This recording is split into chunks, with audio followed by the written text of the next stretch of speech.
The story in NieR Replicant is fantastic. I'm of the opinion that playing the game multiple times really makes you notice and appreciate the minutiae and detail of the scenes being presented.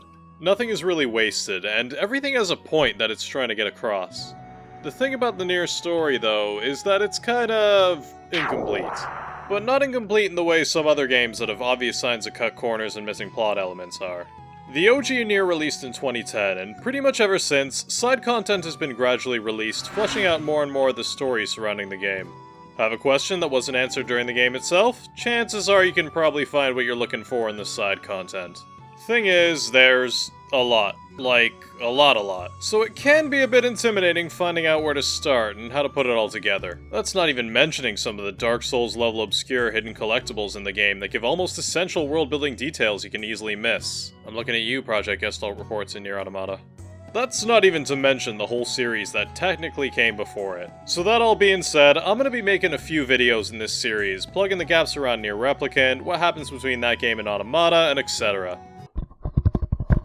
By the way, if you want to follow the series, I recommend giving that subscribe button a quick slap. That felt kind of dirty. I figured, what better place to start than in the beginning, so in this video, I'll be going over mostly everything significant that happens in between Ending E of Drakengard and the beginning of NieR Replicant, with a specific focus on what doesn't appear in the game. I'm going to be omitting most information about Project Gestalt, since I think that deserves its own separate space entirely to do it justice. But I'll give it a mention when it's really essential. Full disclosure, given that most of this stuff happens in between the front and back cover of a pile of processed trees, I'll try my best to match what I'm saying to the video, but some of it's gonna have to end up being unrelated gameplay. Also, massive spoilers ahead, just in case you needed to hear that. With that all out of the way, let's start where NieR begins. 2003, in our world, Shinjuku.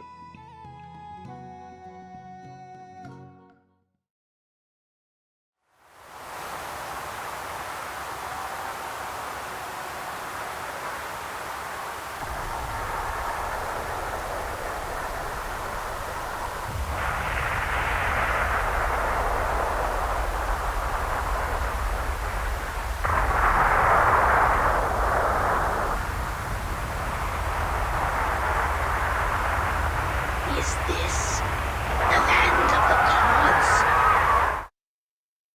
On June 12th, 2003, the events of Ending E of Drakengard play out. Kaim, Angelus, and the Queen Beast appear in Tokyo to have their final showdown.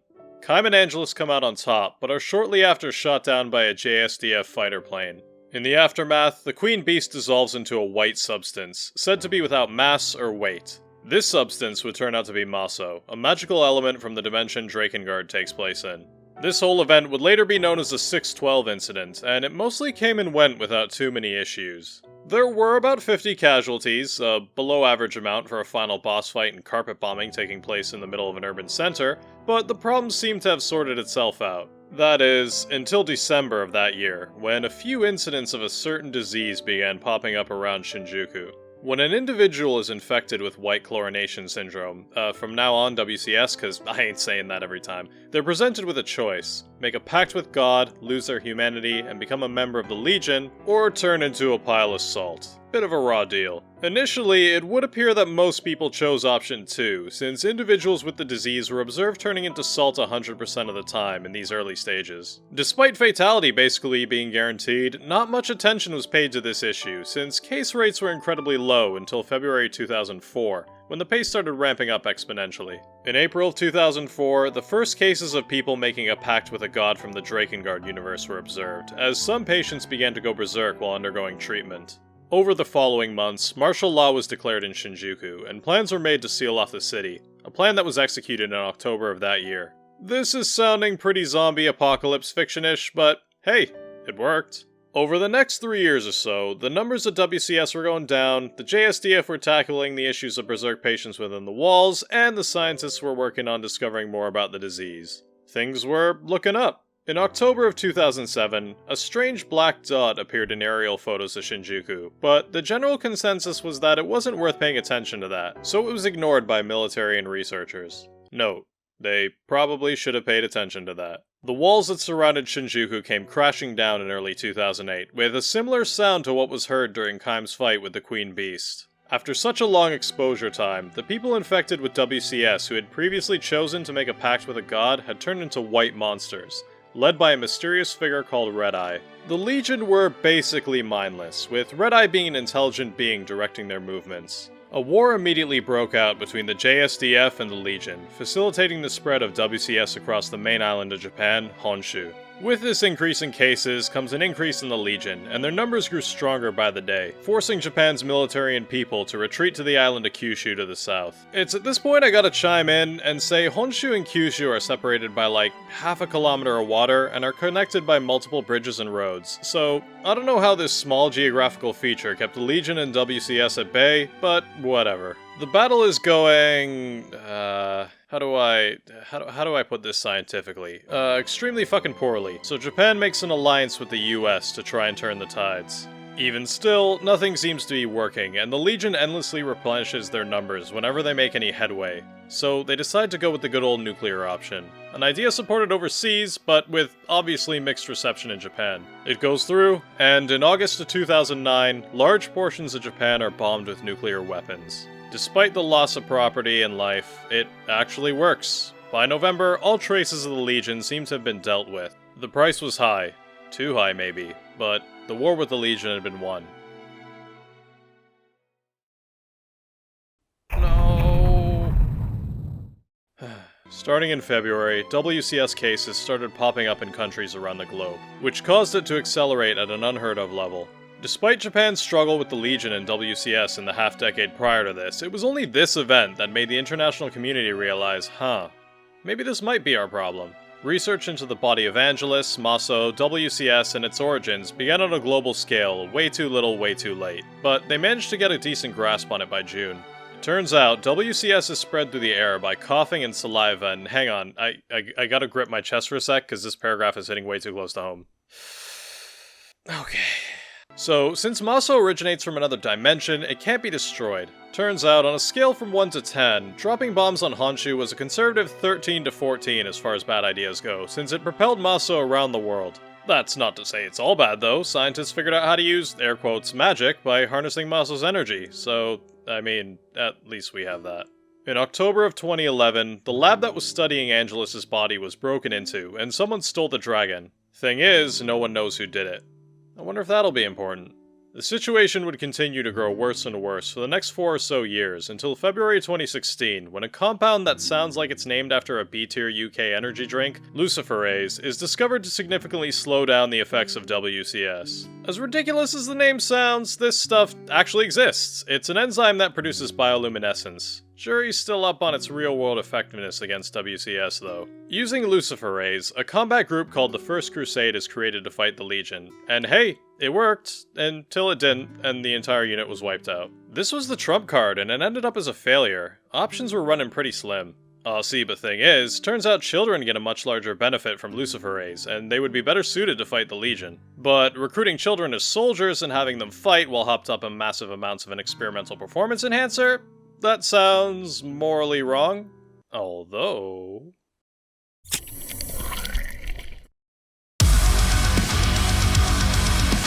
So the Hamlin Organization is formed to recruit and train an elite squad of teenagers, then pump them full of luciferase to fight the Legion. Hey, I've heard that name before. I wonder if they're gonna be involved in some shady shit in about 1 minute from now. There's some unease around the world over the sudden rise in power of the Hamlin Organization, particularly in Japan, especially since they've started researching into using Maso to create super soldiers. They are humanity's best and only hope in winning the war, however, so they continue to fight the Legion without interference over the next few years. All the while, Project Gestalt is quietly continuing in the background. Like I said though, we'll talk about that next time. Around 2026, the Hamlin Organization decided to go through with the whole do unethical shit for max profit thing. You probably know what happens here. Emil and his sister Halua are experimented on with Maso to create living weapons that can defeat the Legion. They grew up in a facility that labeled itself as an orphanage, but kids were disappearing on a regular basis. Emil might not have been, but Halua was old enough to know something was off here. Their main caregiver was a woman they referred to as their sensei, and she seemed to genuinely care about the pair's well-being. One day, Halua was told she had a disease and needed to undergo surgery immediately. Halua was transformed into the skeleton boss, and she was pretty lucid in the beginning. Before they put her under, a researcher mentioned that even if the experiments on her were to fail, they could use her brother as a replacement. Hearing this put her into a panic that they would do the same thing to Emil they did to her, so she tried to break the two of them out. On the way, she ran into her sensei, had some conflicting thoughts, and then one-shot her into the wall. Unfortunately, in the chaos, the Hamlin Organization decided to speed up their experiments on Emil and give him his trademark eyes, forcing him to turn Halua into stone so they could seal her up in the basement for the next 1,000 years. Suffice to say, they lost their human experimentation funding for the next fiscal season. 4 more years of war would pass, until finally, some headway was made. Red-Eye was slain by the 13th Crusader Unit's CO. Are you keeping counting? That's the 13th. They lost 13 of these things before they finally got him. Despite the CO dying of his injuries afterwards, the Legion was left without a leader, becoming an uncoordinated, mindless horde that slowly weakened over time. This is the main reason why we don't see any Legion activity in the beginning of the game. Got that problem solved, but WCS on the other hand shows no signs of slowing down, so Project Gestalt, in tandem with the Replicant system, begins en masse in March of 2032. Needless to say, this also begins to fail pretty badly, which leads to the events of the intro of NieR, where he makes a pact with Grimoire Noir to gain power. In the chaos, Yona touches the book and begins to relapse, and NieR is forced to play ball, becoming the original Gestalt. The Shadow Lord, in exchange for the World Purification System, the company behind the project, agreeing to put Yona's relapsing Gestalt on ice until the bodies and souls can be reunited. You might be sensing a common trend here, but things went relatively smoothly until they, didn't. Once all the Maso had been removed from the world and the remaining Legion forces destroyed, Project Gestalt could be completed, and humanity could return to their bodies. For the first few centuries, the mindless replicants took orders from the androids left behind to watch over them, taking out the remnants of the Legion's forces and scrubbing the world of the remaining Maso. If this had taken, say, about half the time that it ended up actually taking, Project Gestalt might have gone off without a hitch, and we wouldn't have a game to play here. Well, about 600 years after the intro of NieR Replicant, and about 600 years before the beginning of the game proper, some replicant decided there must be more to life, and gained sentience. At this point, I'm pretty sure the observer androids collectively shat a brick. This whole sentience thing was a slow process at first, but about 1,000 years after the events of the intro, in the year 3000, pretty much every replicant have developed big brain. They began to form their own primitive societies with a unique culture. An important point to note here is that most replicants developed personalities almost wholly unrelated to their original gestalts, becoming a separate entity whose existence was no less valid than what they were before. Despite now having free will, the replicants would continue to cooperate with the androids, continuing to purify the world. In the year 3276, one replicant enters a land that's said to grant one's deepest desire, so he sets off to revive his dead lover. When he wishes for a resurrection, a series of events plays out that almost exactly mirrors when NUR tried to revive Furiae at the end of Drakengard. Everything looks like it's going fine until she opens her eyes and one-hit KOs him. I should also mention that this magical wish-granting place is the same one where Red-Eye fell over 1,000 years prior, the city of Jerusalem. Whether the wish-granting properties of this area were something the replicants truly believed in, or whether they were honey-trapped into approaching by Red-Eye's ghost or something, is up for you to decide. Either way, the newly resurrected replicant takes the form of a new Red-Eye, and immediately declares Legion World War II, amassing the remaining forces and attacking the replicants. This war would last about a full decade until an android and 4 replicant heroes defeated the new Red-Eye, who, having amassed all the Legion soldiers in the same place, made them quick to wipe out as well. Why the original war lasted almost 3 decades with the combined forces of the modern armies of every country in the world, and this one was beat back by a single Final Fantasy party is anyone's guess, but whatever. Oh, wait, did you hear that ding? The Legion has been completely eliminated, and the world has been purified of Maso, so it's time for Project Gestalt to come out of the oven. This isn't going well. No, this isn't going well at all. The replicants have become their own people, and they see these black demons running around more as body snatchers than the actual humans. With no place to return to, these gestalts start to relapse and go berserk one by one. Okay, so I don't want to get blown out by making a blanket statement that turns out to be wrong, but one misconception I see a lot of is that the shades you fight in the game are relapsed. To my knowledge, for the majority of cases, this isn't true. The shades we see in-game, for the most part, retain their consciousness and free will. Some don't attack you unless in self-defense. A lot of perceived attacks are just them trying to return to their bodies, and we can clearly see many examples of them having justified motivations for their actions. That, and when the shade relapses, the replicant gets the Black Scroll, something we see only 3, the Lighthouse Lady as well, cases of in the game. Lastly, before we end things off, there's a short story that gives us a brief glimpse of NieR's life, slightly before the events of the game. A lot of content from this short story is referenced in the loading screens. Yona getting a pet chick, a story about a big tree, you know the deal.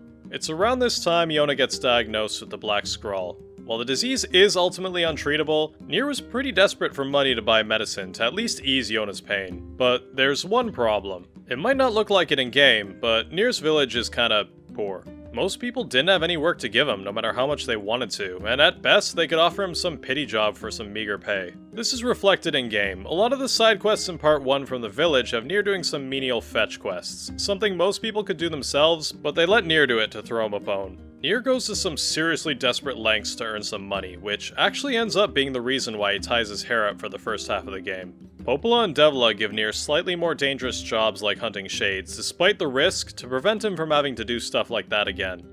I recommend reading the short story The Red and the Black if you want to know a bit about what I mean. And that's it. The next thing that happens is the game starting, so we're done for today. Next time, we'll focus on Project Gestalt, why it failed, and what could have been done. Hope to see you for that one.